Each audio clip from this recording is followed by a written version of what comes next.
Guys, Piso Wi-Fi. Familiar sa inyo yung Piso Wi-Fi. So, hindi ko na mention yung pangalan. So, tinanggalan na naman siya ng lisensya.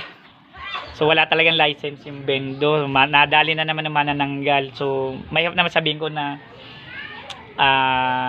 sinasadya o ano. Pero marami na talagang client itong nagkaganto. Sana suportahan po ninyo yung Piso Wi-Fi.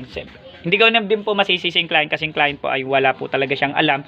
And then, nabili lang din po niya ito sa ibang tao. So, sana po ay para cooperative naman na maibalik yung mga lisensya kasi sa kagaya nito, bumili pa ng license sa amin para lang mapagana.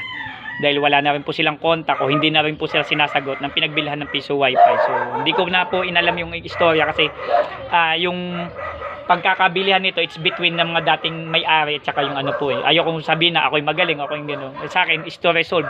So, hanggat maaari, sabi nga sa kanila, tawagan eh, kaso hindi na daw po makontak.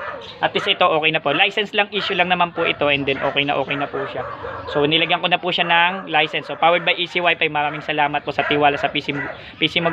So, by Monday, kita-kita po tayo kay Abdul Aziz sa Rosario, Cavite.